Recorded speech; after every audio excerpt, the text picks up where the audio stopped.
Yeah, they call it the knuckleball, but you really don't throw it with your knuckles, do you? More of a fingernail ball.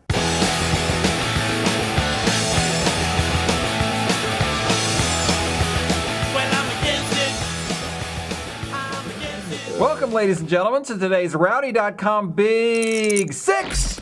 What do you have? Our friend at Gumout. Friend, there's actually more than one. Friends at Gumout Regain Complete Fuel System Cleaner. Do they know that there are friends? I think they do. They Gumout, it's the Big Six because Gumout cleans 6 of 6 engine parts. As Cutler. opposed to Lucas, which only cleans 3 Not of sure. 6. In fact, someone stole our other Gumout because it's so great. Yeah. I think it was Buck Fever. I think he put it in his car. All right, we're talking He appropriated it. You are Buzz Cutler, I am Bassmasters. We are talking NASCAR, and what's today's first issue? Well, we talked about Justin Allgaier yesterday, how he has been basically given tacit permission to look elsewhere for a nationwide ride in 2011. We also heard towards the end of yesterday that Sam Hornish Jr. has been given similar leeway from the Cup Series. They said, oh, we'd love to keep him, but if he has other offers, he should feel free to pursue them.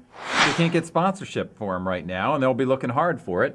And this is the way it works. And Sam Hornish Jr., neither he nor Brad Keselowski has a top 10 this year.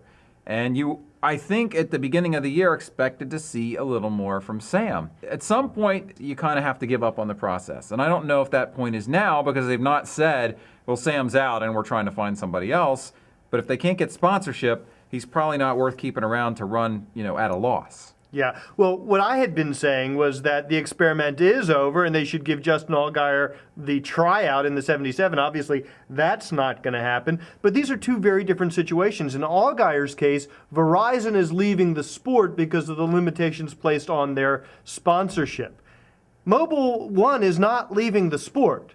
They're just leaving Penske Racing. As a matter of fact, they're talking to who? Tony Stewart? That's what we believe. We yes. believe they're talking to Tony Stewart. So this isn't a case of Sam Hornish's sponsor leaving NASCAR. It's a case of Sam Hornish's sponsor leaving Sam Hornish and talking to another driver. Well, you can only chalk that up to performance. I guess you can. Issue number 2. Issue number 2. We have talked about who our picks are to win the championship. Yep. We've talked about what non-chase drivers we think will make the most noise over the next 10. Yep. Today, it is time to talk about which chase driver has the greatest potential to suffer a fall from grace. Well, clearly the greatest potential would be Denny Hamlin because he's got the most points right now and the biggest lead.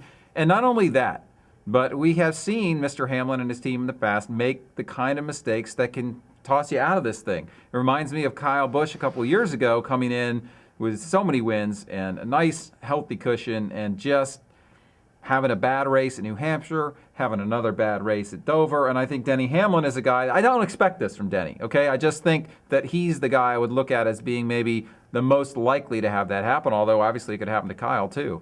Well, and it's interesting that you mentioned Denny, even though he was my preseason pick to win the championship, the tracks don't line up great for him. He struggles at Charlotte, he struggles at Dover, has been mediocre at Kansas. Talladega, of course, is a crapshoot for everybody. So Denny Hamlin, it's going to be interesting to watch. The other guy that I think stands a great danger of having this fall from grace is Kevin Harvick. He hasn't been as dynamic as Kyle or Denny or even Jimmy. He hasn't seemed as fast. He hasn't competed for as many wins. So in a condensed period of 10 races, perhaps that consistency won't be enough to carry the day, and the dynamism he has lacked will end up shooting him in the foot. Maybe, but I really see Kevin Harvick's, that being his strength. That, he can go to a track like Dover, which has not been a historically great track for him, and come out and run, 5th? I mean, or at least he had made his way into the top 5. That was the day I was sitting on his pit box. So I think Kevin Harvick. Oh, and you're claiming Look, that responsibility. I did what I can. I did what I can. I did what I could. So I think Kevin Harvick has been solid enough that he's not going to suffer a big meltdown. All right, issue number 3. A lot of people are talking about, well, we need to change the chase this way, or we need to change the chase that way. Yes. We have an idea. Have we patented this idea? I don't think we have. Idea? This is the Rowdy wild card idea. And consider this our patenting of this idea. What if we race fans did decide that some races in the regular season were more important than other regular races in the regular season? Kind of like a Grand Slam or the majors. The majors. Right. What if those races were just, say, Daytona, the 600, Bristol Night Race, the Brickyard, and I think we should throw Richmond in there too. Maybe Darlington. You don't want to get too many. You want to limit it to 4, though. Yeah, so I don't know. I think you need to keep Richmond in there. What if you won one of those races? And Jamie McMurray's won 2. What if you won one of those races,